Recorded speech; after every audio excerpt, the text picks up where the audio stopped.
আসসালামু আলাইকুম। স্বাগত সবাইকে। এনএচএ বুলেট প্রিলিমিনারি এক্সাম ব্যাচের অন্তর্গত সকল ভাই বোনদের জানাই সুস্বাগতম। আশা করি মহান আল্লাহ পাকের অশেষ অশেষ রহমতে আপনারা সবাই ভালো আছেন এবং সুস্থ আছেন। আজকে আমি মূলত আমাদের ব্যাচের ৮ নং ওএমআর বেস্ট পরীক্ষার জন্য কম্পিউটার অংশের প্রিপারেশন ঠিক কিভাবে গোছানো যাবে, কোন কোন জায়গাকে সবচেয়ে বেশি গুরুত্ব দেওয়া যাবে সেই বিষয় নিয়ে মূলত কথা বলবো। তো চলুন এই বিষয় নিয়ে কথা বলি। তো আমি যদি ৮ নং পরীক্ষার কম্পিউটার অংশের সিলেবাসকে পর্যালোচনা করি তাহলে যেটি দাঁড়ায় সেটি হচ্ছে আমাদের সিলেবাসের যে রুটিনটি ছিল ৮ নং পরীক্ষার সেই রুটিনটাকে আমি কি করেছি, স্কিপ করেছি। হ্যাঁ, সেই রুটিনটার বদলে কোন কোন অংশগুলোর উপর পরীক্ষা নিব সেটা কিন্তু আপনাদের সিক্রেট গ্রুপে নির্দেশনা দিয়ে দেওয়া হয়েছিল। সেটি হচ্ছে যে আমি যে ২-৩ দিন আগে যে কম্পিউটার যে রোড ম্যাপ প্রকাশ করেছিলাম সেই রোড ম্যাপের এই যে সেকশন 3 এর স্টেপ 1 থেকে 8 এবং 11 পর্যন্ত। হ্যাঁ, মানে আমি একটু যদি বলি স্টেপ 1 থেকে শুরু করে এই যে স্টেপ 1 2 3 4 5 এরপর দেন হচ্ছে 6 7 8 এটুক পর্যন্ত 1 থেকে 8 পর্যন্ত, আর হচ্ছে 11 নাম্বারটা। ঠিক আছে, এই অংশগুলোর উপরই মূলত ৮ নং পরীক্ষার যে ওএমআর বেস্ট পরীক্ষাটি হবে সেখানকার কম্পিউটার কোশ্চেন থাকবে। ঠিক আছে, যেটা আমরা সিক্রেট গ্রুপে নির্দেশনা দিয়ে দিয়েছি। ঠিক আছে, আর বাকি অংশগুলো বাকি স্টেপগুলো পরীক্ষা কম্পিউটারের আরেকটি পরীক্ষায় নিয়ে নেওয়া হবে। তো এইভাবে করে আমাদের কম্পিউটার অংশের সিলেবাসটা মূলত কমপ্লিট হবে।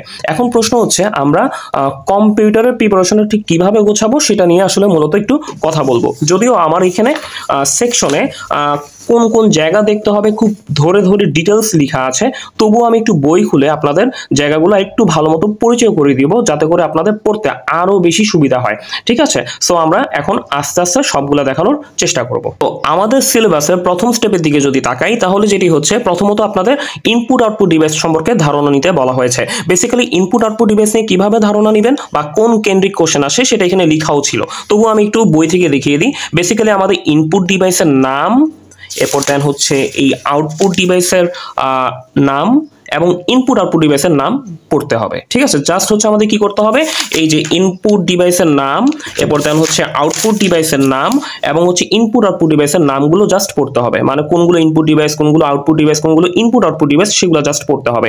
এগুলো থেকে বেসিক্যালি কিন্তু পরীক্ষা কোশ্চেন হয়। এখন এই নামগুলো মনে রাখার জন্য আমার 6 মিনিটের মনে রাখার একটি কৌশল ভিডিও রয়েছে। আপনারা কি করবেন, এই যে এই ভিডিওর কমেন্ট সেকশনে আমি ভিডিওটা দিয়ে রাখবো, আপনারা দেখে নেবেন। এতে করে ইনপুট আউটপুট এবং ইনপুট আউটপুট ডিভাইসে মনে রাখার যে কৌশলটা সেটা কিন্তু আপনারা বুঝতে পারবেন ইনশাল্লাহ। হ্যাঁ, সো যারা আসলে মনে রাখতে পারেন না, যদি একটু বেসিক জিনিস অনুধাবন করলে কিন্তু এগুলো মনে রাখা যায়, বাট যারা মনে রাখতে পারবেন না তারা আমার ওই মনে রাখার কৌশল ভিডিওটা দেখবেন, তাহলে মোটামুটি ভাবে ইনপুট আউটপুট এবং ইনপুট আউটপুট ডিভাইস মনে রাখার যে কৌশল সেটা হয়ে যাবে। ঠিক আছে, এখন ব্যাপারটা হচ্ছে এগুলা থেকে কি ডিটেলস পড়া লাগবে কিনা। এখন এগুলা থেকে ডিটেলস পড়া লাগবে কিনা, যাদের সময় থাকবে না তারা ডিটেলস পড়ার দরকার নাই, জাস্ট এতটুকু পড়লেই হবে। ইনপুট আউটপুট এবং ইনপুট আউটপুট ডিভাইসের নাম, এই নামগুলো পড়লেই জাস্ট এনাফ, আর কিছু পড়া লাগবে না। বাট যাদের সময় থাকবে ফর অ্যাভয়েডিং রিস্ক তারা কিছুটা ডিটেলস পড়তে পারেন। এখন সেই ডিটেলস পড়াটা কি সেটা আমি কিন্তু এখানে লিখেও দিয়েছিলাম, এখন আমি তাও বই থেকে দেখিয়ে দিই। বেসিক্যালি হচ্ছে যাদের একটু সময় থাকবে তারা চেষ্টা করবেন এই যে একটু ভিতরে গিয়ে, মানে ইনপুট আউটপুট ডিভাইসের একটু ভিতরে গিয়ে বেশ কিছু জিনিস স্টাডি করতে হবে। যেমন হচ্ছে এই যে বিভিন্ন যে কি আছে, ফাংশন কি, আলফাবেটিক কি, এরপর আলফা নিউমেরিক কি, অ্যারো কি, হ্যাঁ নিউমেরিক কি, এই যে বিভিন্ন যে কি আছে এই কি এর সংখ্যাগুলো দেখবেন, জাস্ট এই কি এর সংখ্যাগুলো দেখবেন তাহলেই হবে। ঠিক আছে, আর এখানে দেখবেন যে একটু অপর নামের নিচে একটু হাইলাইট করা আছে, মানে একটু দাগানো আছে, সেগুলো একটু দেখতে পারেন। বাট অতটা বেশি গুরুত্বপূর্ণ না, এগুলো আসেও না সচরাচর পরীক্ষা। বাট আপনি জাস্ট বিভিন্ন কি এর সংখ্যাগুলো পড়বেন তাহলেই হবে। হ্যাঁ, আচ্ছা, তারপর হচ্ছে কি করতে হবে, এই যে ফাংশন কি এর ব্যবহার। হ্যাঁ, ফাংশন কি এর ব্যবহার থেকে কি কি দেখতে হবে, ফাংশন কি এর ব্যবহার থেকে দেখেন এখানে F1 F2 F5 F8 F10 F11 F12 এগুলোই কিন্তু বেশি গুরুত্বপূর্ণ। ঠিক আছে, সো এই যে দেখেন এখানে কিন্তু আবার মার্ক করাও আছে যে কোন জায়গাগুলো গুরুত্বপূর্ণ, এই যে লাল কালি দিয়ে কিন্তু মার্ক করা আছে। ঠিক আছে, সো এগুলো কিন্তু দেখলেই মোটামুটি ভাবে হবে। আমি আবারও বলছি যাদের সময় থাকবে না তারা কিন্তু এই অংশটুকু দেখবেন না, জাস্ট তাদের জন্য ইনপুট আউটপুট ডিভাইসের নাম পড়লেই এনাফ, আর কিছু দরকার নেই। এগুলো কিন্তু বেসিক্যালি পরীক্ষা আসে না, বাট আমি ফর অ্যাভয়েডিং রিস্ক মোটামুটি একটু দেখিয়ে রাখতে বলছি যে এগুলো একটু দেখতে পারেন। হ্যাঁ, আর হচ্ছে দেখবেন কোনগুলো, আর হচ্ছে দেখবেন এখান থেকে এই যে ওএমআর, হ্যাঁ, এরপর ওসিআর, এগুলো শুধু জাস্ট হচ্ছে ব্যবহারটা, জাস্ট এক লাইন করে ব্যবহার করবেন, আর হচ্ছে ওদের হচ্ছে ফুল মিনিংটা পড়বেন, অনেক সময় আসে অ্যাব্রিভিয়েশনে, হ্যাঁ। তো এরপর দেন হচ্ছে এমআইসিআর এর ফুল মিনিংটাও দেখতে পারেন, হ্যাঁ, এইটা। আর এখান থেকে তেমন কিছু আর দেখার কিছু নেই। এখান থেকে আরেকটা জিনিস দেখতে পারেন, সেটা হচ্ছে বারকোড রিডার। এখানে দেখেন দাগানো আছে, জাস্ট ব্যবহার, বারকোড রিডারের ব্যবহারটা কি, এরপর জয়স্টিকের ব্যবহারটা কি, ঠিক আছে, জাস্ট ব্যবহারগুলো দেখলেই মোটামুটিভাবে এখান থেকে হবে, হ্যাঁ। তো এই হচ্ছে মোটামুটি ব্যাপার, এগুলো দেখলেই হবে। তবে আমি আবারও বলছি, যাদের সময় থাকবে না তারা আসলে এই লাস্টের অংশটুকু স্কিপ করে জাস্ট এই নামগুলো পড়বেন, input device, output device, input output ডিভাইসের নাম, এবং আমার হচ্ছে ওই 6 মিনিটের টেকনিক ভিডিও দেখলেই আসলে শেষ, আর কিচ্ছু করা লাগবে না, ঠিক আছে, জাস্ট নামগুলো পড়লেই এনাফ। এরপর দেন হচ্ছে আমাদের দ্বিতীয় স্টেপ হচ্ছে শব্দ সংক্ষেপ, মানে অ্যাব্রিভিয়েশন। যদি আমি এখানে ইম্পর্টেন্ট সবগুলো লিখে দিয়েছি যে কোন কোন অ্যাব্রিভিয়েশনগুলো বেসিক্যালি পড়তে হয়, এগুলো থেকে বেসিক্যালি ঘুরে ফিরে বিসিএস এ কোশ্চেন হয়, আপনারা যদি একটু কোশ্চেন অ্যানালাইসিস করেন তাহলে দেখতে পাবেন, হ্যাঁ, এখানে সুন্দর করে সবগুলোর অ্যাব্রিভিয়েশন শিখতে বলা হয়েছে। এখন এগুলো থেকেও কোনগুলো বেশি গুরুত্বপূর্ণ সেটা আমি একটু বলে দিই। যাদের সময় কম থাকবে তারা ওগুলো জাস্ট ভালো মতো দেখবেন, আর যাদের সময় বেশি থাকবে তারা তো সবই পরে ওই জায়গাগুলো বেশি বেশি করে লিখবেন। যেমন হচ্ছে দেখাই আমি এব্রিভিয়েশনটা সেকেন্ড স্টেপে। আচ্ছা, যদি দেখাই, এই যে এব্রিভিয়েশন পড়তে গেলে প্রথমত যেই জায়গাকে সবচেয়ে বেশি গুরুত্ব দিতে হবে সেটি হচ্ছে যে জি এর অংশগুলো খুবই গুরুত্বপূর্ণ। এই জি এর যেগুলো আমি এই যে মার্ক করে দিয়েছি এগুলা পড়তেই হবে 100%, এখানে কোনো কমতি নাই, জিটা পড়তে হবে। আপনার সাজেশনও এখানে মোটামুটি জি সবকিছুই দেওয়া হয়েছিল, হ্যাঁ, জি এর এই যে দেখেন জিআইএস, জিউই, জিএসএম, হ্যাঁ, মানে ব্যাপারটা হচ্ছে জিটাকে আগে প্রথমত পড়ে ফেলবেন, এটা একদম ভালো মতো পড়বেন, এখান থেকে বেসিক্যালি প্রশ্ন হয়। আরেকটা দেখবেন কি এইচ থেকে এই যে এইচটিএমএল, এইচটিটিপি, হ্যাঁ, এটা একটু দেখবো। এরপর আই অতটা গুরুত্বপূর্ণ না, অ্যাভয়েডিং রিস্কের জন্য দাগানো হয়েছে, বাট যাদের সময় কম থাকবে তারা ফার্স্ট অফ অল জিটা পড়ে ফেলবেন। জি এর যে এই যে জিডি এর ফুল মিনিংটা কি, জিএফ এর ফুল মিনিংটা কি, জিটা আগে পড়ে ফেলবেন। এরপর এইচ এর এই দুইটা দেখবেন। তারপর হচ্ছে এই যে কেবিপিএস এর ব্যাপারটা একটু দেখলেন। তারপর দেখবেন হচ্ছে ল্যান এর ব্যাপারটা। তারপর দেখবেন হচ্ছে এই যে এমবিপিএস এর ব্যাপারটা, যেটা আমাদের লাস্ট বিসিএস এ এসেছিল। তারপর দেন হচ্ছে আমাদের দেখতে হবে এই জায়গাগুলো অতটা গুরুত্বপূর্ণ না, এগুলো জাস্ট হচ্ছে অ্যাভয়েডিং রিস্কের জন্য দাগিয়ে আপনাদের পড়তে বলা হয়েছিল, বাট এই যে গুরুত্বপূর্ণ জায়গাগুলো তো বলেই দিচ্ছি। এই যে ওসিআর দেখবেন, ওএমআর দেখবেন ভালো মতো। তারপর হচ্ছে পোস্ট, এটা একটু দেখবেন ভালো মতো। তারপর হচ্ছে এই যে এসসি, এসআই এই জায়গাটা, এসএমটিপির জায়গাটা, এই দুইটা ভালো মতো দেখবেন। তারপর হচ্ছে দেখতে হবে এই যে টিসিপি বা আইপি ভালো মতো দেখবেন। তারপর হচ্ছে এই যে টিডিএমএ ভালো মতো দেখবেন। এরপর টিআইএফএফ, এই তিনটা ভালো মতো দেখবেন, হ্যাঁ, এই তিনটা ভালো মতো দেখবেন। এরপর দেন হচ্ছে এখানে দেখতে হবে বেসিক্যালি হচ্ছে ইউআরএল, এটা একটু দেখতে পারেন। এরপর দেন এই যে ভিইএসএ, এটা একটু দেখলেন, ভাইরাসটা ভালো মতো দেখবেন, ভিএলএসআই দেখবেন, ঠিক আছে, এই তিনটা গুরুত্বপূর্ণ বেশি ভি থেকে। আচ্ছা, তারপর হচ্ছে ভিএসএটি দেখলেন, ঠিক আছে, আর এগুলা বেসিক্যালি পরীক্ষা তেমন একটা আসে না। আর ডাব্লিউ একটু ভালো মতো দেখতে পারেন, ঠিক আছে। আর হচ্ছে আরেকটা, সেটা হচ্ছে আপনার এটাও একটু দেখলেন, WORM এটা। আর হচ্ছে এদিক থেকে আপনার হচ্ছে বেসিক্যালি ALUটা দেখলেন। এরপর দেন হচ্ছে বেসিক্যালি BIOS এটা দেখলেন, হ্যাঁ। তারপরে যে বিপিএসটা দেখলেন। তারপর হচ্ছে আপনার এদিকে হচ্ছে সিপিইউটা দেখলেন। এরপর দেন হচ্ছে বেসিক্যালি এদিক থেকে ডিবিএমএসটা দেখলেন ভালো মতো। আর এই ডি এর ব্যাপারগুলো যে ডিসিএল, ডিডিএল, ডিএমএল, ডস, এগুলো কিন্তু একটু ইম্পর্টেন্ট। ওই যে ডি এর ব্যাপারটা ইম্পর্টেন্ট বেশি, আর জি এর ব্যাপারটা বেশি ইম্পর্টেন্ট, ঠিক আছে। তো এই হচ্ছে মোটামুটি ভাবে একটু বেশি দেখতে হবে। যারা রিক্স এড়াতে চান তারা হচ্ছে কিন্তু এই যে দাগানো অংশগুলো কিন্তু পড়বেন। এই যে এখানে যেগুলো দাগানো আছে রিক্স এড়ানোর জন্য, সেই দাগানো অংশগুলো ভালো মতো দেখতে হবে, ঠিক আছে। যাদের কাছে বই নেই কোনো সমস্যা নাই, আমি তো এখানে লিখে দিয়েছি, আর এটা তো আমি উন্মুক্ত করিয়ে দিয়েছিলাম যে এগুলো আসলে কি করবেন, একটু নোট করে পড়ে নেবেন। এটা গুগলে সার্চ দিলেও কিন্তু এব্রিভিয়েশনগুলো পাওয়া যায়, হ্যাঁ, এই এব্রিভিয়েশনগুলো পড়লে কিন্তু হয়। এখন যারা বেশি পড়তে পারবে না তাদের জন্য আমি কি বলে দিয়েছি, কিছু গুরুত্বপূর্ণ জায়গা বলে দিয়েছি। প্রথম জায়গাটা হচ্ছে যে ডি এবং হচ্ছে এই জি, এই দুইটা জায়গার যেগুলো আমি মার্ক করে দিয়েছি সেগুলো কিন্তু পড়তেই হবে 100%। তারপর হচ্ছে যেগুলো আমি একটু বলেছি যে এগুলো একটু দেখতে পারেন, সেগুলো একটু দেখে নিলেই মোটামুটিভাবে এই এব্রিভিয়েশনের প্রিপারেশন হয়ে যাবে। একটু এফোর্ট দিলে কিন্তু শেষ হয়ে যায়। দেখেন আমাদের প্রথম স্টেপে জাস্ট ইনপুট আউটপুট ডিভাইস মনে রাখার কৌশল, এটার জন্য আমার 6 মিনিটের একটা মনে রাখার কৌশল ভিডিও আছে, সেটা দেখলেই আপনার দেখেন স্টেপ 1 শেষ। যারা ডিটেলস পড়তে চান না কোনো সমস্যা নেই, হয়তো আমি ব্যাচের পরীক্ষায় কিছু কোশ্চেন ওইখান থেকে দিব, কারণ আমার যেহেতু 80টা কোশ্চেন করতে হবে, 100টা কোশ্চেনের মধ্যে 80টা কোশ্চেন কম্পিউটার থেকে করতে হলে আমাকে তো বেশ কিছু টপিক থেকে বেশি প্রশ্ন করতেই হবে, কিন্তু বিসিএস এ তো আর 80টা কোশ্চেন হবে না। না, সেখানে তো হবে মাত্র 15টা কোশ্চেন বিভিন্ন টপিক থেকে। সো এটা তো বুঝতে হবে। তো এই কারণে আপনাদের জাস্ট কি করতে হবে, ইনপুট আউটপুট ডিভাইস মনে রাখা কৌশলটা ভালো মতো পড়ে ফেললে আপনার একটা স্ট্যান্ডার্ড প্রিপারেশন হয়ে যাবে। 6 মিনিটের ওই মনে রাখা কৌশল ভিডিও দেখবেন। স্টেপ 2 থেকে শব্দ সংক্ষেপে যে অ্যাব্রিভিয়েশন আছে এখান থেকেও আমি কিন্তু কোনগুলো গুরুত্বপূর্ণ সেগুলো কিন্তু এখন বলে দিলাম, যে এই জায়গাগুলো একটু ভালো মতো দেখেন, সেটা একটু দেখতে পারেন। হ্যাঁ, আর ফর অ্যাভয়েডিং রিস্কের জন্য যারা যারা পড়েন সবগুলোই তো পড়বেন, সমস্যা নাই। এরপর স্টেপটি হচ্ছে ক্লাউড কম্পিউটিং নিয়ে ধারণা। এখন ক্লাউড কম্পিউটিং থেকে কোন কোন জায়গা দেখবেন সেটা আমরা একটু দেখিয়ে দিই। সেটা হচ্ছে ক্লাউড কম্পিউটিং আমরা যদি একটু বের করি তাহলে একটু দেখি ক্লাউড কম্পিউটিং কোথায় আছে। ক্লাউড কম্পিউটিং হচ্ছে 317 পেজ। 317 পেজে যদি আসি, এটা হচ্ছে আলাল কম্পিউটার বই, কম্পিউটারের জন্য বেস্ট বই, আপনারা এটা ফলো করতে পারেন। হ্যাঁ, এখান থেকে প্রশ্ন কঠিন হলো, সবচেয়ে বেশি প্রশ্ন আসে রেকর্ড এখান থেকে, ঠিক আছে, লাস্ট 4-5টা বিসিএস এ। সো এটা পড়লে একদম এনাফ, ব্যাংক কাভার হয়ে যাবে, বিসিএস কাভার হয়ে যাবে, সব জবের কাভার হয়ে যাবে। যদিও সেলফ সাজেশনের বইটাও ভালো।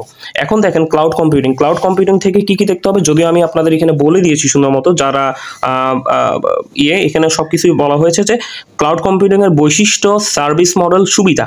বিশেষ করে সুবিধাসমূহ থেকে প্রশ্ন আসলে খুব সহজে পারা যায়, মানে এগুলো আমাদের বেসিক আইডিয়া থাকলেই মোটামুটি আপনার 1 নাম্বার কমন ফেলানো যায় আর কি।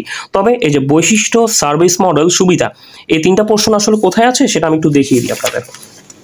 এই যে ক্লাউড কম্পিউটিং এর বেসিক্যালি বৈশিষ্ট্য, এই যে বৈশিষ্ট্যগুলো আসে যে কোনটি ক্লাউড কম্পিউটিং এর বৈশিষ্ট্য নয়।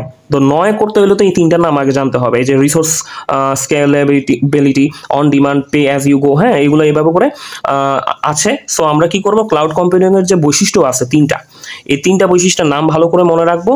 ক্লাউড কম্পিউটিং এর সার্ভিস মডেল, এই জায়গাটা খুবই গুরুত্বপূর্ণ। দেখবেন লাস্ট বেশ কিছু বিসিএস আপনারা দেখবেন যে 3-4টা বিসিএস দেখবেন যে এই আসে যে ক্লাউড কম্পিউটিং এর কোনটি সার্ভিস মডেল নয়। হ্যাঁ, তখন এই যে IaaS, PaaS, SaaS আরেকটা দিয়ে দেয়, ওই আরেকটাই ইম্পর্টেন্ট, মানে আরেকটাই আসলে সার্ভিস মডেল নয়। মানে এই 3টা নাম মনে রাখতে হবে, ঠিক আছে। যেমন এই যে কোশ্চেন প্যাটার্ন দেখেন, এই যে দেখেন নিচে কোন মডেলটি ক্লাউড কম্পিউটিং সেবা প্রদানকারী ব্যবহার করে না, ঠিক আছে। এই যে CaaS, IaaS, PaaS, এরপর হচ্ছে SaaS, এই যে দেখেন এই 3টার নামই কিন্তু আমরা দেখছি একটু আগে, এই যে এটা আসেনি। হ্যাঁ, সো এটা হবে না, ঠিক আছে। যেমন এটা প্রদান করে না, তার মানে হচ্ছে এটা অ্যান্সার। তার মানে ব্যাপারটা হচ্ছে আমরা বুঝতে পারছি যে এখান থেকে কিন্তু 2 থেকে 3 মিনিটে পড়া। কিভাবে, খালি জাস্ট বৈশিষ্ট্যের নামগুলো পড়বেন, এত ব্যাখ্যা পড়ার দরকার নাই, জাস্ট বৈশিষ্ট্য, ক্লাউড কম্পিউটিং এর যে 3টা বৈশিষ্ট্য আছে সেই 3টা বৈশিষ্ট্যের নাম, সার্ভিস মডেলগুলো 3টার নাম, এবং এই 3টার হচ্ছে একটু অ্যাব্রিভিয়েশনগুলো দেখে নেবেন, তাহলেই হবে, ঠিক আছে। এখন এগুলা কি ডিটেলস পড়া লাগে, যাদের সময় নাই, দরকার নাই। হ্যাঁ, এগুলো কিন্তু আসে না। দেখেন আপনি যদি প্রিভিয়াস রেকর্ডও যদি দেখেন, ওই ব্যাখ্যামূলক জায়গা থেকে কিন্তু কোশ্চেন হয়নি, ঠিক আছে। এই যে দেখেন ক্লাউড কম্পিউটিং এর সার্ভিস মডেল কোনটি, আর এখানেও আসছিল সেবা প্রদানকারী ব্যবহার করানো। ওই যে দেখেন এই সার্ভিস মডেলে যে অবকাঠামোগত, প্ল্যাটফর্ম ভিত্তিক, সফটওয়্যার, নাকি উপরে সবগুলো বলে যে এগুলো কোত্থেকে পেয়েছেন। এই যে এগুলো হচ্ছে যে অবকাঠামোগত বলতে বোঝাচ্ছে কিন্তু ইনফ্রাস্ট্রাকচার। এই যে দেখেন, এই যে এই দেখেন এগুলোর বাংলা মিনিংটা হচ্ছে দেখেন অবকাঠামোগত, প্ল্যাটফর্ম ভিত্তিক, সফটওয়্যার। মানে একবার হচ্ছে ইংলিশ দিয়ে প্রশ্ন আসছে, একবার বাংলা দিয়ে প্রশ্ন আসছে। তার মানে হচ্ছে আপনি জাস্ট বাংলা আর ইংলিশ নাম পড়লে কিন্তু হয়ে যাচ্ছে, ঠিক আছে। এটা খুবই গুরুত্বপূর্ণ জায়গা, এবং এই 3টা বৈশিষ্ট্য নামও মনে রাখা খুব গুরুত্বপূর্ণ জায়গা। কিন্তু যারা দেখা যাচ্ছে এই ডিটেলস পড়ার দরকার হয় না, কিন্তু যারা বেশি পড়তে চান তারা দেখেন এই যে জাস্ট দাগানোগুলো পড়লেই হবে। যারা বেশি পড়তে চান তাদের জন্য বললাম আর কি। হ্যাঁ, বাট যারা বেশি পড়তে চান না তাদের দরকার নেই, এটা দরকার নেই, খালি জাস্ট নামগুলো পড়েন, খালি জাস্ট নাম, এই যে বাংলা নাম, ইংলিশ নাম, আর এইটা, এই তো মাত্র 2 থেকে 3 মিনিটে পড়া। হ্যাঁ, বেশি না। এরপর এখান থেকে এটা বেসিক্যালি পরীক্ষায় দেয় না, এটা সচরাচর দেয় না। যাদের সময় থাকবে না তাদের এই জায়গাটা পড়ার দরকার নাই, বাট যাদের সময় থাকবে তারা অ্যাটলিস্ট এগুলো একটু রিডিং দিবেন। এই যে দাগানো আছে সামনে, এই দাগানো অংশগুলো দেখলেই হবে, ঠিক আছে। আর হচ্ছে সুবিধা অসুবিধাগুলো একবার একটু রিডিং দিতে হবে, আসে কিন্তু পরীক্ষায়। হ্যাঁ, সো সুবিধা অসুবিধাগুলো একটু ভালো মতো দেখবেন। তো আপনাদের জন্য দেখেন ক্লাউড কম্পিউটিং এর পড়া মাত্র 5 মিনিট। 5 মিনিট কিভাবে, বৈশিষ্ট্যগুলোর নামগুলো জাস্ট পড়া, এরপর দেন এই যে সার্ভিস মডেলের বাংলা আর ইংলিশ নামটা পড়া, এগুলো পড়তে কতক্ষণ লাগবে, 5 মিনিট লাগবে। আমি তো বলতেছি না যে এগুলো ডিটেলস পড়েন। হ্যাঁ, ডিটেলস তারাই পড়বেন যাদের সময় থাকবে, তারা হচ্ছে অ্যাটলিস্ট একটু রিডিং দিবেন, এবং প্রশ্ন 1-2টা হবে, কারণ যেহেতু বললাম 80টা প্রশ্ন করব, তো একটু কোশ্চেন তো থাকবে। কিন্তু যাদের আসলে সময় থাকবে না তারা অ্যাটলিস্ট স্ট্যান্ডার্ড পড়াগুলো পড়েন, যেগুলো বিসিএস এ কাজে দিবে। হ্যাঁ, এরপর দেন হচ্ছে এটা তো দরকারই নাই, এটা না পড়লেও চলবে, আর সুবিধা অসুবিধা একটু পড়তে হবে। তো আমরা দেখলাম যে স্টেপ 3 কেউ যদি 10-15 মিনিট ভালো মতো গুরুত্ব দিয়ে পড়ে তাহলে কিন্তু শেষ হয়ে যায়। হ্যাঁ, এরপর দেন শব্দ সংক্ষেপও কেউ যদি 20 থেকে 25 মিনিট ওই গুরুত্বপূর্ণ জায়গাগুলো যেগুলো বললাম সেগুলো পড়েন তাহলে কিন্তু শেষ হয়ে যায়। ইনপুট আউটপুট ডিভাইসের নাম, ওই যে আমার 6 মিনিট মনে রাখার কৌশল, ওইটা পড়লে আপনার পড়া শেষ হয়ে যায়। তো আপনি দেখেন একটা ঘন্টায় কিন্তু একটা এফেক্টিভ স্টেপ 1, 2, 3 এর পড়া কিন্তু শেষ করতে পারবেন। এবার স্টেপ 4, সেটা হচ্ছে ম্যালওয়্যার এবং ফায়ারওয়াল। এটা থেকে কি পড়বেন সেটা একটু আমরা দেখি। বেসিক্যালি হচ্ছে আমরা দেখি ম্যালওয়্যার অ্যান্ড ফায়ারওয়াল। এই যে 155 পেজ, 155, হ্যাঁ 155। আসলে ভিডিওতে এগুলো দেখিয়ে দিলে কি হয়, মানে দেখা গেল যে আপনাদের মাইন্ড সেটআপটা ক্লিয়ার হয়। ঠিক আছে, মাইন্ড সেটআপটা ক্লিয়ার হয় এবং এতে করে কিন্তু আরও ভালো প্রিপারেশন নেওয়া সম্ভব হয়। এই কারণে পড়া গোছানো ভিডিওতে এভাবে করে দেখিয়ে দেওয়া হয়। তো বেসিক্যালি ব্যাচ 3 এর কার্যক্রম, মানে বুলেট প্রিলিমিনারি ব্যাচ 3 এর কার্যক্রমও কিন্তু বেসিক্যালি শুরু হবে হচ্ছে 13 তারিখ থেকে। এই যে ব্যাচ 3 এর কার্যক্রম, এই যে বেসিক্যালি 13 তারিখ থেকে, এই যে 13 তারিখ থেকে ব্যাচের কার্যক্রম শুরু হবে। যারা নতুন ভাই বোন যুক্ত হতে চান তারা যুক্ত হতে পারেন। এভাবে করে দেখেন যে বাংলাদেশ বিষয়াবলীর একটি পড়া গোছানো ভিডিও দিয়ে দেওয়া হবে। এই যে এগুলো কিভাবে বুঝায় পড়বেন, মানে গুছায় পড়বেন, কোন কোন জায়গা দেখতে হবে সেটা এখানে বলে দেওয়া হবে। বলে দিলে আপনি ওই স্ট্যান্ডার্ডে বাসায় বসে বা মানে বাসায় প্রিপারেশন নিতে পারবেন ব্যাচে বসে। ঠিক আছে, এবং এগুলো একটা পিডিএফও দিয়ে দেওয়া হয়। ঠিক আছে, সো যাদের আসলে একটু আগ্রহ থাকবে তারা কি করবেন, এই ব্যাচ 3 যুক্ত হতে পারবেন। এই যে দেখেন এখানে সবকিছু নির্দেশনা দিয়ে দেওয়া হয়েছে। ঠিক আছে, আমি 9 তারিখের মধ্যে ভর্তির একটা ছাড়ও আছে এবং হচ্ছে আপনার ব্যাচ পরিচালনা পদ্ধতি সংক্ষেপে এখানে দেওয়া আছে। হ্যাঁ, সো যারা যুক্ত হতে চান তারা যুক্ত হতে পারবেন, যেহেতু ব্যাচ কার্যক্রম শুরু হবে 13 তারিখ থেকে। সো আমি হচ্ছে এই ভিডিওর কমেন্ট সেকশনে রুটিনটার পিডিএফ দিয়ে রাখবো, সো আপনারা ভর্তি হতে পারবেন। আচ্ছা, যাই হোক, সো আমরা যদি আমাদের এই জায়গাটা দেখি যে আমাদের স্টেপ 4 ম্যালওয়্যার এবং ফায়ারওয়াল। সো এখান থেকে কি দেখতে হবে, এখান থেকে সবচেয়ে বেশি ইম্পর্টেন্ট হচ্ছে দেখেন এই যে ম্যালওয়্যারের যে জনপ্রিয় কিছু সফটওয়্যার আছে সেই সফটওয়্যারগুলোর নাম। ঠিক আছে, তার চেয়েও বেশি ইম্পর্টেন্ট অ্যান্টিভাইরাসগুলোর নাম। ঠিক আছে, এটা কিন্তু খুবই খুবই গুরুত্বপূর্ণ। অ্যান্টিভাইরাসের নাম এটা কিন্তু খুবই ইম্পর্টেন্ট। এবং অ্যান্টিভাইরাস এখানে দেখেন আমাদের 20টা এক্সাম্পল আছে, 20টা এক্সাম্পলই মনে রাখার দরকার নেই। যেগুলো বেশি গুরুত্বপূর্ণ সেগুলো কিন্তু দেখেন লাল কালি দিয়ে মার্ক করা আছে, এটা ভালো মতো পড়বেন। ঠিক আছে, সো এই অ্যান্টিভাইরাসের নামগুলো কিন্তু পরীক্ষায় মাঝে মধ্যেই আসে। সো অ্যাটলিস্ট এগুলো পড়বেন। এত কিছু যদি না পড়েন, যে ইউটিলিটি সফটওয়্যার, এটা একটু মনে রাখবেন যে অ্যান্টিভাইরাস হচ্ছে কি ধরনের সফটওয়্যার, ইউটিলিটি সফটওয়্যার। এখন আমি যদি বলি নিচে কোনটি ইউটিলিটি সফটওয়্যার, মানে হচ্ছে নিচে কোনটি অ্যান্টিভাইরাস, একই কোশ্চেনই কিন্তু আমি ঘুরে দিলাম যে এইটা কি। সো এটা হইলেও কিন্তু একই। ঠিক আছে, সো এখানে যেগুলো মার্ক করা আছে সেগুলো একটু ভালো মতো গুরুত্ব দিয়ে পড়বেন, তাহলেই হবে। ঠিক আছে, আর ম্যালওয়্যারের জায়গা কোনটা, এটা জাস্ট হচ্ছে এই নামগুলো পড়লেই হবে। তবে এগুলোর চেয়েও অ্যান্টিভাইরাসের জায়গাটা খুবই গুরুত্বপূর্ণ, সো এগুলো একটু দেখলেই হবে। এরপর দেন এই যে ভাইরাস ব্যতীত যে অন্যান্য ম্যালওয়্যার সম্পর্কে এখানে আপনাদের দাগিয়ে দেওয়া হয়েছিল কি কি পড়তে হবে। তবে এখান থেকে যাদের সময় থাকবে না, মানে যাদের সময় থাকবে না তারা অ্যাটলিস্ট এই যে এই জায়গাটা পড়বেন, ওয়ার্মের জায়গাটা এবং র্যানসমওয়্যারের জায়গাটা, এই দুইটা জায়গা একটু ভালো মতো পড়বেন। হ্যাঁ, এই দুইটা জায়গার কতটুকু পড়বেন, ওয়ার্মের জায়গাটা খুবই সহজ আছে, আপনারা দেখবেন এই যে সেলফ রেপ্লিকেটিং এর জায়গাটা খুবই ইম্পর্টেন্ট, এইটা একটু ভালো মতো পড়বেন। আর র্যানসমওয়্যার থেকে আপনারা জাস্ট হচ্ছে এতটুকু দেখলেই হবে, এই যে এতটুকু। এর লাস্টের যে উদাহরণগুলো আছে এগুলো এত বেশি উদাহরণ আসে না, তো তাই বেশি একটা দরকার নেই। যাদের সময় থাকবে না তাদের স্কিপ করে যেতে পারেন। অ্যাটলিস্ট ওয়ার্মের সব জায়গাটা যেগুলো দাগানো আছে, র্যানসমওয়্যারের হচ্ছে এতটুকু পর্যন্ত পড়বেন, এই জায়গাটা দরকার নেই, এটা স্কিপ করতে পারেন। ঠিক আছে, ট্রোজান হর্সের হচ্ছে জাস্ট প্রথম প্যারাটা পড়বেন। ঠিক আছে, প্রথম প্যারাটা যেটা আছে, সেকেন্ড প্যারাটা দরকার নেই, প্রথম প্যারাটা পড়লেই হবে। আর এখান থেকে এই যে রুটকিটের এই জায়গাটা একটু ভালো মতো দেখলেন। এরপর হচ্ছে ব্রাউজার হাইজ্যাকিং সম্পর্কে প্রথম প্যারাটা দেখলেন, আর কিছু না দেখলেও চলবে, যদি আপনার ফরওয়ার্ডিং রিসার্চের জন্য এখানে দাগানো আছে, আর কিছু না দেখলে এখান থেকে চলবে। তার মানে ম্যালওয়্যার থেকে কি দেখতে হবে, জাস্ট এটার নাম।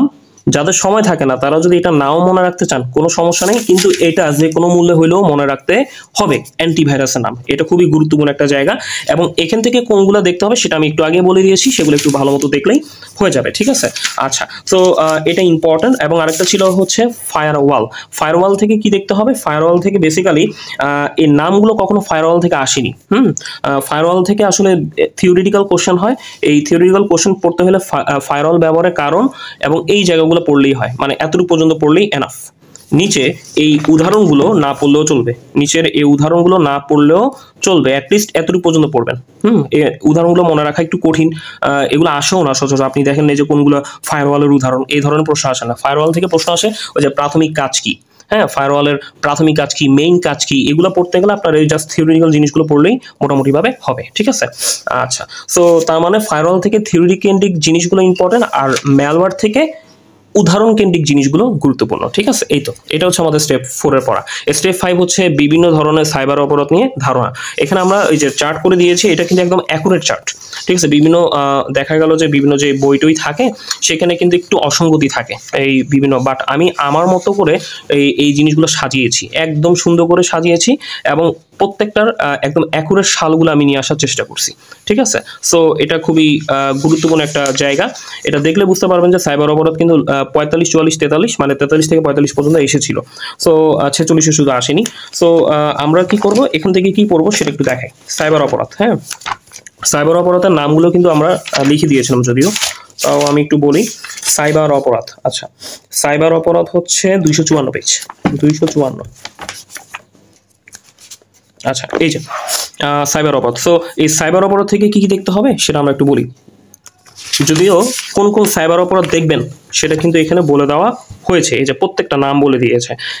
এমনভাবে এখানে বলা হয়েছে যাতে করে আপনারা এই শীটটা দেখে একটা সাজেশন হিসেবে ব্যবহার করতে পারেন, ঠিক আছে। অনেকে লিখে দিবে হয়তো সাইবার অপরাধ পড়েন, বাট সাইবার অপরাধে কোন কোন জায়গা পড়তে হবে সেটা কিন্তু মোটামুটি আমি একটু দায়িত্ব নিয়ে লিখে দিয়েছি, যাতে করে আপনাদের একদম বুঝতে সুবিধা হয় যে আসলে কোনগুলা দরকার। হ্যাঁ, man in the middle attack, phishing, DoS attack, এরপর এই যে এগুলা। তো আমরা একটু যদি দেখি,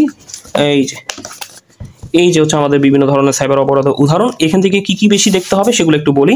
এখান থেকে দেখতে হবে, দেখেন ভেরি ইম্পর্টেন্ট দেওয়া আছে স্পুফিং, হ্যাঁ, স্পুফিং, এটা একটু ভালো মতো দেখবেন। স্পুফিং, ফিশিং, এই জায়গাটা একটু ভালো মতো দেখবেন। Man in the middle attack ভালো মতো দেখবেন। এরপর দেন হচ্ছে এই যে ডেনিয়াল অফ সার্ভিস, এটা একটু ভালো মতো দেখবেন। ডস অ্যাটাক যাকে বলা হয়, ঠিক আছে। এরপর দেন হচ্ছে ফার্মিং, অতটা ইম্পর্টেন্ট না। তারপর দেখতে হবে হচ্ছে বেসিক্যালি এটা যদিও ভেরি ইম্পর্টেন্ট লেখা হয়েছে, দেখতে পারেন, তবে মোটামুটি এগুলো হচ্ছে কম ইম্পর্টেন্ট। যেগুলো আমি বলেছি সেটা হচ্ছে প্ল্যাগারিজম দেখতে পারেন, আর ম্যালওয়্যার তো একটু আগে দেখে আসছেন সেটা, ঠিক আছে। তো এগুলো মোটামুটি ইম্পর্টেন্ট। দেখেন সাইবার অপরাধ থেকে বেশ কিছু জাস্ট অপরাধের কারণটা, মানে কিভাবে অপরাধগুলো হয় সেটা দেখতে হবে। যেমন যে স্পুফিং, ফিশিং, এরপর man in the middle attack, এরপর ডস অ্যাটাক। হ্যাঁ, আপনার প্রশ্ন অ্যানালাইসিস করে দেখবেন যে এগুলো থেকে প্রশ্ন বেশি হয়েছে। হ্যাঁ, তারপর দেন হচ্ছে এটা দেখতে পারেন সাইবার থেফট, এটা একটু দেখতে পারেন। প্ল্যাগারিজম দেখতে পারেন, ম্যালওয়্যার দেখতে পারেন, ঠিক আছে। আর আলোচিত হ্যাকার গোষ্ঠী, এটা অনেক আগে আসতো, 40-এর আগে প্রশ্ন আসতো হ্যাকার গোষ্ঠী, এই যে কজিবিয়া সম্পর্কে আসছিল। সো আপনারা জাস্ট একটু আইডিয়া রাখতে পারেন হ্যাকার গোষ্ঠী নিয়ে। আর এটা একটু দেখতে পারেন, এই তথ্য অধিকার আইন, যদিও আসে না, পর অ্যাভয়েডিং রিস্ক দেখতে পারি, বাট যারা বেশি পড়তে চান না তাদের দরকার নেই, তারা এটা স্কিপ করে অ্যাটলিস্ট এই যে উপরে যেগুলো বললাম, এই যে স্পুপিং, হ্যাঁ, এরপর phishing, man in the middle attack, DoS attack, হ্যাঁ, এরপর দেন হচ্ছে সাইবার থেফট, প্ল্যাগারিজম, ম্যালওয়্যার, এগুলো পড়তে বেশি সময় কিন্তু লাগে না। আরেকটা পড়তে পারেন, সেটা হচ্ছে কি ক্র্যাকিং, ঠিক আছে। ক্র্যাকিং, এই যে ক্র্যাকিং ওয়ার্মস, র্যানসমওয়্যার, এটা কোথায় ছিল? এটা কিন্তু এই বইয়ে ছিল না, এটা ছিল আরেকটা বইয়ে, যে আলালস কম্পিউটার ফ্ল্যাশ আওয়ার, এই বই থেকে আপনাদের কিন্তু ছবি তুলে দিয়ে দিয়েছি। এই জায়গাটা, এই যে দেখেন এখানে আসলো ওয়ার্ম, এই যে এটা আপনি ওই ইয়াতেই পড়েছেন, যে ম্যালওয়্যারে দেখেছেন, র্যানসমওয়্যারটাও দেখেছেন। এরপর দেন হচ্ছে আপনার ক্র্যাকিং, এই যে ক্র্যাকিং এর জায়গাটা, এটা ইম্পর্টেন্ট, ঠিক আছে। তার মানে হচ্ছে আপনাদের বলে দিয়েছি কোনগুলো বেশি বেশি গুরুত্বপূর্ণ। এই যে man in the middle attack, phishing, DoS attack, এরপর দেন হচ্ছে আপনার স্পুফিং, এরপর দেন হচ্ছে আপনার র্যানসমওয়্যার, ওয়ার্ম, ক্র্যাকিং, ঠিক আছে। আর হ্যাকার গোষ্ঠী সম্পর্কে একটু আইডিয়া পড়লেই হয়ে যাবে, বেশি সময় লাগবে না। তারপর হচ্ছে আমাদের দেখতে হবে বেসিক্যালি হচ্ছে এই স্টেপ 6 এবং স্টেপ 7। হ্যাঁ, এখানেও ভালো মতো বলা হয়েছে যে কোনগুলো দেখতে হবে। ডেটা কমিউনিকেশন, এখন আমরা একটু তাড়াতাড়ি করে দেখিয়ে দিব যে কোন জায়গাগুলো দেখলে মোটামুটিভাবে হয়। হ্যাঁ, আচ্ছা, আমরা একটু দেখি। আচ্ছা, ডেটা কমিউনিকেশন যদি একটু দেখি, যদি আমরা করি ডেটা কমিউনিকেশন,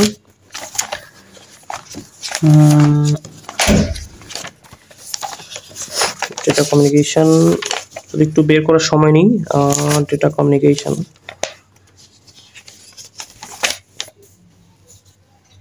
এই যে 268 পেজ, ওকে, 268।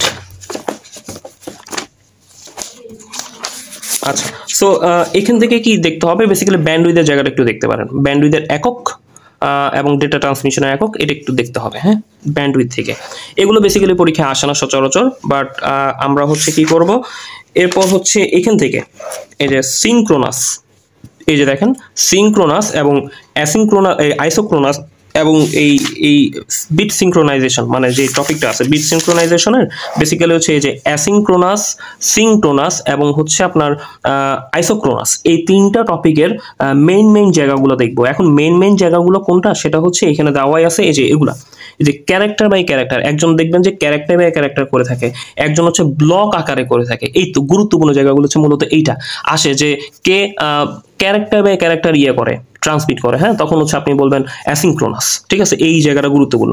ডেটা স্থানান্তর কয়টি, এটা অ্যাভয়েডিং রিস্কের জন্য পড়া হয়, বাট গুরুত্বপূর্ণ জায়গা কিন্তু এইটা, এই যে লাইনটা ক্যারেক্টার বাই ক্যারেক্টার। ঠিক আছে, অ্যাসিনক্রোনাস ট্রান্সমিশনের জন্য। তারপর সিনক্রোনাসের জন্য যে ব্লক আকারে, মানে প্যাকেট আকারে ভাগ করে বিরতি নিয়ে দেওয়া হয় যেটা, সেটা। এরপর দেন আইসোক্রোনাসে হচ্ছে এইটা, এই যে, ঠিক আছে, মানে এইটা। এরপর দেন হচ্ছে এখান থেকে হচ্ছে আপনার এইটা এবং এখান থেকে হচ্ছে এইটা, মানে প্রত্যেকটার মেইন কনসেপ্টটা, কে ব্লক আকারে ট্রান্সমিট করে, কে ক্যারেক্টার বাই ক্যারেক্টার ট্রান্সমিট করে, এই জায়গাগুলো একটু ভালো মতো দেখতে হবে। এইগুলোই কিন্তু বেসিক্যালি পরীক্ষায় আসে, আর বাকিগুলো সচরাচর আসে না। আপনারা রিডিং দিলে হবে, বাট যাদের সময় থাকবে না তারা অ্যাটলিস্ট এই তিনটা ট্রান্সমিশনের ওই যে হচ্ছে ওই মানে ক্যারেক্টার বাই ক্যারেক্টার কোনটা করে, এরপর দেন হচ্ছে কোনটা হচ্ছে বিরতি নিয়ে, যে বিরতিতে ব্লক আকারে করে, এবং আরেকটা হচ্ছে কোনটা করে প্রেরক প্রাপক স্টেশনের মধ্যে দিয়ে ডেটা ট্রান্সমিশন সময় একই থাকে, অর্থাৎ এখানে বিরতি থাকে না, একই থাকে। সো এই যে তিনটা মেইন জায়গা ভালো মতো দেখবেন। এরপর দেন হচ্ছে এখানে data transmission mode, simplex, half duplex, full duplex, এগুলো থেকে উদাহরণগুলো গুরুত্বপূর্ণ। ঠিক আছে, এখান থেকে উদাহরণগুলো গুরুত্বপূর্ণ, উদাহরণগুলো পরীক্ষায় আসে। সো উদাহরণগুলো দেখবেন। তো এটা দেখবেন উদাহরণ পড়তে আপনার সময় লাগবে 5 থেকে 6 মিনিট, আর এখান থেকে এই যে মেইন যে কথাগুলো সেগুলো পড়তে লাগবে আরো 5 মিনিট। তাহলে টোটাল 10-15 মিনিটে কিন্তু এই জায়গাটা কিন্তু শেষ হয়ে যায়। আমি কিন্তু বলি না যে পুরাটা একদম পড়তে হবে, যারা পড়তে চান তারা পড়তে পারেন। এই যে আমি দাগিয়ে দিয়েছি, আপনাদের পিডিএফ দিয়ে দেওয়া হয়েছে, দাগিয়ে দিয়েছি আপনাদেরকে, আপনারা দাগিয়ে নিয়েছেন হয়তো বইয়ে, এবং হচ্ছে ইম্পর্টেন্ট জায়গাগুলো হচ্ছে এইগুলা। আচ্ছা, তারপর হচ্ছে আমাদের আর কি দেখতে হবে, এই যে এখানে কোএক্সিয়াল কেবল আছে, এই দুইটা নাম পড়বেন, থিনকেট আর থিকনেট। হ্যাঁ, একটা থিনকেট, একটা থিকনেট, এই দুইটা নাম পড়বেন জাস্ট। আর হচ্ছে ভালো মতো দেখতে হবে অপটিক্যাল ফাইবার সম্পর্কে। ঠিক আছে, অপটিক্যাল ফাইবার খুবই গুরুত্বপূর্ণ, যেগুলো আমি এখানে মার্ক করে দিয়েছি অপটিক্যাল ফাইবার, সেগুলো একটু ভালো মতো দেখবেন, বিশেষ করে তাদের বৈশিষ্ট্য, অপটিক্যাল ফাইবারের বৈশিষ্ট্য এবং হচ্ছে অংশ, এইটা দেখলেই মোটামুটিভাবে হবে। আর এইখানকার বেসিক্যালি ব্যান্ডউইথ এবং কেবল দৈর্ঘ্যটা একটু দেখতে পারেন। তিনটারই হচ্ছে কি দেখবেন, ব্যান্ডউইথ এবং কেবল দৈর্ঘ্য, নিচেরগুলো না দেখলেও চলবে, কোনো সমস্যা নেই, জাস্ট এই দুইটা জায়গা দেখলেই হবে। তারপর হচ্ছে রেডিও ওয়েভের এই ফ্রিকোয়েন্সিটা একটু ভালো মতো দেখবেন, এই রেঞ্জটা, এটা দেখলেই হবে। আর হচ্ছে আপনার এখান থেকে মাইক্রোওয়েভেরও এই রেঞ্জটা একটু ভালো মতো দেখলেই হবে। তারপর হচ্ছে এখানেও ছিল এই যে তিনটারই হচ্ছে বেসিক্যালি সংজ্ঞার মধ্যে এই যে রেঞ্জগুলো দেওয়া ছিল, এই রেঞ্জটা ভালো মতো দেখবেন, রেঞ্জটা খুবই গুরুত্বপূর্ণ। ঠিক আছে, আচ্ছা, তারপর হচ্ছে আমাদের আর কি ছিল, এই যে ওয়্যারলেস কমিউনিকেশন সিস্টেম, যেটা হটস্পটের জায়গাটা বোঝানো হয়েছে, ব্লুটুথ, এরপর দেন হচ্ছে ওয়াইফাই, ওয়াইম্যাক্স, এগুলো থেকে বেসিক্যালি ইম্পর্টেন্ট কিন্তু এদিকে যদি চলে আসেন, এই যে স্ট্যান্ডার্ডটা, এই স্ট্যান্ডার্ডগুলো খুবই গুরুত্বপূর্ণ।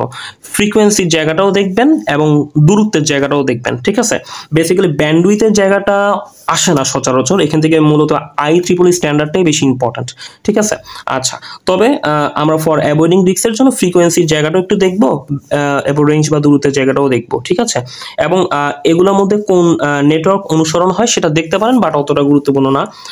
সো আমাদের কি করতে হবে তাহলে, এই যে ব্লুটুথ, ওয়াইফাই, ওয়াইম্যাক্স থেকে এই প্রথম তিনটা একটু ভালো মতো দেখতে হবে। ঠিক আছে, তাহলেই কিন্তু মোটামুটিভাবে হয়ে যায়, আর বেশি কিছু করা লাগে না।